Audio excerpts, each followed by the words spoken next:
तुम्हाला माहित आहे का, येत्या 25 जुलैला आषाढी एकादशी आहे. काया ही पंढरी, आत्मा हा विठ्ठल, नांदतो केवळ पांडुरंग.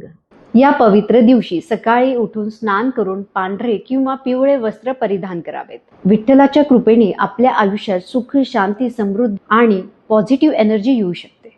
या दिवशी केलेला उपवास, नामस्मरण आणि प्रार्थना खूप फलदायी मानली जाते. आपल्या देवघरातल्या विष्णूच्या मूर्तीसमोर किंवा पांडुरंगाच्या मूर्तीसमोर एक तुपाचा दिवा लावा.